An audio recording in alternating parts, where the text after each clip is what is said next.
السلام علیکم ورحمۃ اللہ وبرکاتہ نحمدہ و نصلی علی رسول الکریم۔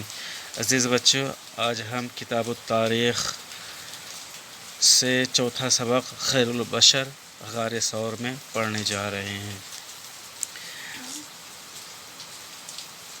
رسول کریم صلی اللہ علیہ وسلم ہجرت کے لیے نکلے تو حضرت ابوبکر رضی اللہ تعالیٰ عنہ صاحب کی ملاقات ہوئی اور دونوں حضرات غار ثور کی طرف چل دیے، جہاں دونوں حضرات 3 روز تک قیام پذیر ہوئے۔ ادھر نوجوانان قریش نے بستر پر کسی کو آرام کرتے دیکھا تو وہ اس گمان میں تھے کہ اللہ کے نبی صلی اللہ علیہ وسلم آرام کر رہے ہیں۔ انہوں نے پوری رات آپ کے نکلنے کے انتظار میں گزار دی، مگر جب صبح نمودار ہوئی تو بستر نبی سے حضرت علی کرم اللہ وجہہ بیدار ہو کر اٹھے۔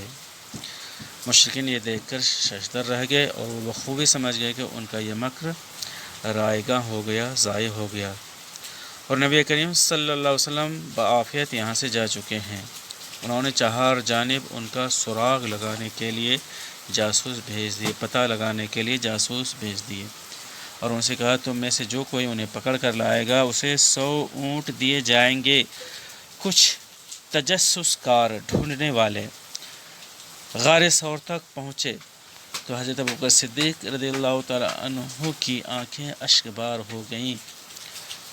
رسول کریم صلی اللہ علیہ وسلم نے فرمایا، ابوبکر غم نہ کرو، اللہ ہمارے ساتھ ہے، اور اے ابوبکر تمہارا ان دو کے بارے میں کیا گمان ہے جس میں تیسرا اللہ ہو؟ بس اللہ تعالیٰ نے نبی کریم صلی اللہ علیہ وسلم اور آپ کے یار غار حضرت ابوبکر سے ان لوگوں کو واپس پھیر دیا۔ مشرکین جب غار ثور پر کھڑے تھے تو انہوں نے دیکھا کہ غار کے اوپر مکڑی کا جالا بنا ہوا ہے جس پر کبوتری کے 2 انڈے رکھے ہیں۔ یہ دیکھ کر وہ یہ کہتے ہوئے نامراد واپس ہو گئے کہ اس غار میں تو کوئی بھی پناہ گزین نہیں ہے، رکے ہوئے نہیں ہے، پناہ لیے ہوئے نہیں ہے۔ حضرت ابوبکر صدیق رضی اللہ تعالیٰ عنہ نے اپنے صاحبزادے حضرت عبداللہ کو اس بات پر مقرر کر دیا کہ دن میں قریش کے درمیان جو گفت و شنید ہو، بات چیت ہو، اسے غور سے سنیں، اور رات کو ان کے عزائم سے، ان کے ارادوں سے باخبر کریں، اور اپنے آزاد کیے ہوئے غلام عامر ابن فہیرہ کو حکم دیا کہ دن میں بکریاں چرائیں اور رات کو انہیں یعنی ان بکریوں کو ان دونوں حضرات کی بارگاہ میں لائیں، پاس میں لائیں۔ آپ رضی اللہ تعالیٰ عنہ کی بیٹی حضرت اسماء دونوں حضرات کی بارگاہ میں کھانا لاتی تھیں۔ جب 3 دن اسی طرح گزر گئے اور جستجو کم ہوئے، ڈھونڈنا یہ لوگوں نے کم کر دیا، تو ماقبل معاہدے کے تحت یعنی آپ صلی اللہ علیہ وسلم نے ہجرت کرنے سے پہلے ہی راہ شناس یعنی راستے کے واقف، جو راستوں کے ماہر ہیں، جانتے کہ یہ راستہ کدھر جاتا ہے، اس کو راہ شناس کا راستے کے علم رکھنے والے، ان سے پہلے ہی بات چیت کر لی تھی کہ ہم مدینے کی طرف ہجرت کرنے والے ہیں۔ تو وہی ماقبل معاہدہ ہو چکا تھا، بات چیت ہو چکی تھی، طے ہو چکا تھا، تو اسی ماقبل معاہدے کے تحت راشناس جو ہے، راستے کے واقف جو ہیں، واقفیت رکھنے والے 2 اونٹ لے کر کے حاضر ہوا، اور دونوں حضرات کو ساحل کے راستے لے کر کے چلا، عام راستوں سے ہٹ کر سمندری راستے کے کنارے سمندر کے کنارے جو راستے جاتے ہیں تو اس کو ساحلی راستے کہتے ہیں، یا ساحل کے راستے لے کے چلا۔ اب یہ حضرات راستے ہی میں تھے کہ سراقہ ابن مالک اپنی تیروں کے ساتھ پیچھا کرتا ہوا آ پہنچا، کیونکہ قریش کے سرداروں نے یہ اعلان کیا تھا کہ جو نبی کریم صلی اللہ علیہ وسلم کو محمد ابن عبداللہ کو پکڑ کے لائے گا اسے 100 اونٹ انعام دیا جائے گا۔ اس انعام کی لالچ میں سراقہ بھی تلاش کرتے کرتے آپ صلی اللہ علیہ وسلم کے قریب پہنچ گیا، لیکن اس کا گھوڑا اس سے لڑکھڑا گیا۔ جیسے ہی آگے بڑھتا گھوڑا لڑکھڑا جاتا، وہ گر پڑتے تھے۔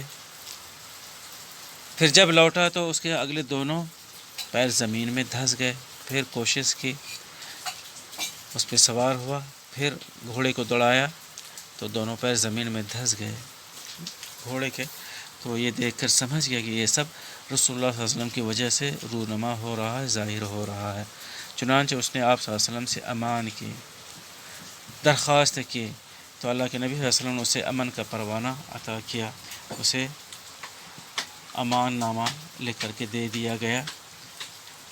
تو الفاظ معنی دیکھیں، خیر البشر تمام انسانوں میں سب سے بہتر، ششدر رہ جانا، حیران ہونا، جاسوس مخبر، حالات پر گہری نظر رکھنے والا، تجسس ڈھونڈنا تلاش کرنا، پناہ گزی پناہ لینا ٹھہرنا، راہ شناس راستے کا واقف راستے کا علم رکھنے والا۔ سوالات حل کیجیے۔ پہلا سوال ہے رسول اللہ صلی اللہ علیہ وسلم اور ابوبکر صدیق رضی اللہ تعالیٰ عنہ غار ثور میں کتنے دن رہے؟ تو جواب لکھیں 3 روز تک آپ صلی اللہ علیہ وسلم اور ابوبکر صدیق رضی اللہ تعالیٰ عنہ غار میں رہے۔ دوسرا سوال ہے قریش کا مکر کیسے بیکار ہو گیا؟ تو جواب لکھیں نوجوانان قریش نے حضور علیہ الصلوۃ والتسلیم کے گھر کا محاصرہ کر لیا اور آپ کے نکلنے کے انتظار میں کھڑے رہے، لیکن اللہ کے نبی ان محاصرین کے درمیان سے بخیر و عافیت جا چکے تھے۔ جب صبح ہوئی تو بستر نبی سے حضرت علی بیدار ہوئے تو مشرکین سمجھ گئے کہ ان کا یہ مکر رائیگاں ہو گیا۔ تیسرا سوال ہے حضرت ابوبکر رضی اللہ تعالیٰ عنہ نے اپنے بیٹے کو کس چیز کا حکم دیا؟ تو جواب لکھیں قریش کے درمیان جو بات چیت ہو، گفتگو شنید ہو، اسے غور سے سنیں اور رات کو ان کے عزائم سے، ان کے ارادوں سے باخبر کریں، خبردار کریں۔ چوتھا سوال ہے اور آپ نے اپنے آزاد کردہ غلام کو کیا حکم دیا؟ تو جواب لکھیں کہ دن میں بکریاں چرائیں اور رات کو انہیں ان دونوں حضرات کی بارگاہ میں لائیں، یعنی ان بکریوں کو دونوں حضرات کی بارگاہ میں لائیں۔ پانچواں سوال ہے راہ شناس ان دونوں کے پاس کیا لایا اور کب؟